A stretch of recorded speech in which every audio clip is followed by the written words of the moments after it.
अस्सलाम वालेकुम। कैसे हैं आप सब लोग? मैं उम्मीद करती हूँ जहाँ भी होंगे खैर खैरियत से होंगे। तो आज एसएच कल के किचन में बनने जा रहा है जी गाजर का हलवा। सीज़न है तो हर घर में एक दफ़ा तो ये ज़रूर बनता है। तो आप इसको मेरी रेसिपी से ट्राई करें। आपको नज़र आ रहा होगा कि कितना ज़बरदस्त इसकी लुक आ रही है, कलर इसका, और खाने में ये बहुत ज़बरदस्त, बहुत टेस्टी है। और साथ में मैंने गार्निश के लिए खोया लिया, उसके पेड़े से बनाए हैं, तो ज़बरदस्त सा स्टाइल भी आ गया है, थोड़ी लुक भी अच्छी है और टेस्ट भी बहुत अच्छा है। तो इतनी इजी रेसिपी से मैं आपको बताऊंगी कि आपको पता चलेगा कि कितनी इजी तरीके से झटपट गाजर का हलवा बन जाता है। तो चलिए आइए जी स्टार्ट करते हैं अपनी रेसिपी। तो यहाँ मेरे पास है 3 केजी मैंने गाजर ली है, उसको इस तरह चॉपर में किया है। ये इस तरह से क्रश करना है, बहुत बारीक मैंने नहीं की, अगर आप करना चाहे तो कर ले, लेकिन मैं हमेशा थोड़ा सा गाजर को इस तरह से रखती हूँ कि मुंह में इसका टेस्ट अच्छा सा टेस्ट आए। और इस तरह से मैंने कर ली है, बाकी आप अपने हिसाब से देख लें। इसके अलावा इसमें जाएगी चीनी तकरीबन ½ केजी होगी, 2.5 कप चीनी है। 2.5 कप से थोड़ी 2.5 कप है तो ½ कप से थोड़ी सी ज़्यादा। यहाँ पे सब्ज़ इलायची है, पिस्ता है, और इसके अलावा बादाम है, कोई भी नट्स आप ले लें। ऑयल है मेरे पास, और इसके अलावा इसमें जाएगा जी खोया जाएगा। ऑयल की जगह आप घी भी ले सकते हैं। ये खोया मैंने घर में बनाया, वो भी इंशाल्लाह मैं आपको रेसिपी दूंगी। तो ये देखिए कितना ज़बरदस्त सा ये खोया बना हुआ है। और दूध मेरे पास जो है वो 3 केजी, वो मैंने बॉयल करने के लिए रखा हुआ है, तो वो मैं साथ में आपको बताऊंगी। एक बड़ी सी कढ़ाई लेंगे, उसको चूल्हे पे रखेंगे। तो इसमें मैं डालूंगी अपनी जो चॉप की हुई गाजर है, क्रश की हुई गाजर है 3 किलो, वो डालूंगी।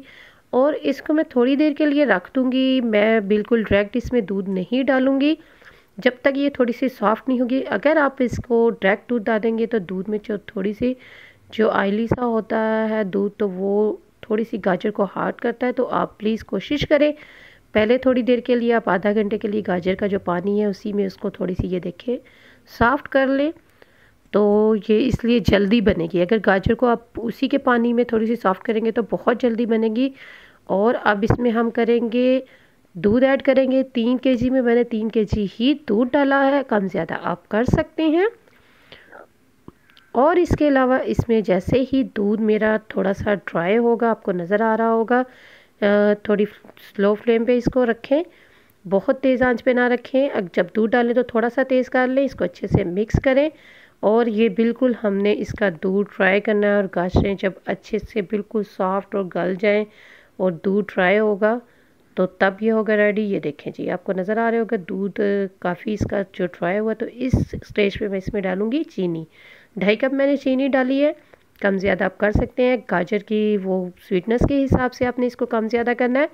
लेकिन ये मेरी गाजरें अच्छी थी, जो मीठी थी, तो मैंने इसमें तकरीबन 2.5 कप डाला है। और इसको अच्छे से इसका बिल्कुल दूध जो है हमने करना है ड्राई। और जब तक इसमें दूध ज़्यादा हो आप इसकी हीट जो है ना ज़्यादा कर सकते हैं। जैसे ही इसका थोड़ा सा ड्राई हो तो भूनते टाइम इसको स्लो फ्लेम कर दें। इसको हम तब तक पकाएंगे जब तक ये गाजरें बिल्कुल गल नहीं जाएंगी, बहुत सॉफ्ट नहीं होंगी। तो जब थोड़ी सी इसका बिल्कुल दूध ड्राई होगा तब हम इसमें ऐड करेंगे जी 30 मिनट। जब 25 से 30 मिनट में ये तकरीबन ड्राई जब हो जाएगा दूध, तो इसमें आपने ये देखें ये तकरीबन हो गया। हल्का सी इसमें नमी है, तो इसमें हम डालेंगे सब्ज़ इलायची, इसमें डालेंगे 1 टीस्पून जो क्रश की हुई है। आप इसके जो बीज से निकाल के या ऐसे ही आप इसको ग्राइंड करके या इसका पाउडर वगैरह 1 टीस्पून इसमें डालें, बहुत अच्छी सी इसकी स्मेल आती है। ये दूध जब बिल्कुल ड्राई हो गया तो मैंने 1 कप डाला है। इसमें ऑयल का बहुत भर के नहीं डाला, मैं इसमें हमेशा ऑयल ही डालती हूँ। आप अगर चाहें तो इसमें देसी घी या दूसरा घी भी ऐड कर सकते हैं, लेकिन मैं हमेशा सर्दियाँ तो वो थोड़ा सा जम जाता है तो मुझे उसका टेस्ट इतना अच्छा नहीं लगता। ये देखिए जी, ये तब तक आपने भूनना, ये ड्राई नहीं होगा। और मैं इसको हमेशा बहुत ज़्यादा ड्राई नहीं, हल्की सी जो इसमें होता है, तो वो जैसे ही चूल्हा बंद होता है तो फिर वो बिल्कुल ऐसे ड्राई ड्राई सा लगने लगता है। ये देखिए जी, ये कैमरे की वजह से इसका थोड़ा सा कलर जो है ना वो गड़बड़ कर रहा है। मैं कैमरे लाइट ज़रा थोड़ी सी ऑन करके, ये देखें जी, अब इसका कलर आप चेक करें, बिल्कुल गाजरें गल गई हैं, ये भुन गया है, ऑयल ये छोड़ दिया। बहुत ज़्यादा इसको ऑयली मत करें, क्योंकि जब खोया डालते हैं तो फिर ज़रा थोड़ा सा भारी लगता है। ये मैंने इसमें थोड़ा सा खोया मिक्स किया है, बादाम और इसमें पिस्ते वगैरह या कोई भी नट्स आपके पास है उससे आप इसको करें गार्निश। बहुत मज़े का ये आपका हलवा बनने वाला है। खोए के जो मैंने पेड़े से इस तरह से थोड़ा सा स्टाइल देने के लिए मैंने छोटे छोटे पेड़े बना लिए हैं। आप ऐसे भी उसके ऊपर डाल सकते हैं खोया, और आप देखेंगे कि कितना ज़बरदस्त गाजर का हलवा हो गया है रेडी। तो मैं उम्मीद करती हूँ आप इसको ज़रूर मेरे कहने पे एक दफ़ा ट्राई करेंगे। बहुत ज़बरदस्त सा ये हलवा बनेगा, टेस्ट इसका लाजवाब है। अगर आप मेरा चैनल फर्स्ट टाइम देख रहे हैं तो प्लीज़ सब्सक्राइब माय चैनल और लाइक करें, कमेंट्स करके मुझे बताएं कि आपको ये मेरी आज की रेसिपी कैसी लगी है। मैं उम्मीद करती हूँ बहुत अच्छी लगेगी। अपना ख्याल रखें, मुझे अपनी दुआओं में याद रखें। Thanks for watching. ओके जी, इजाज़त चाहती हूँ आपसे। नेक्स्ट रेसिपी तक अल्लाह हाफिज़।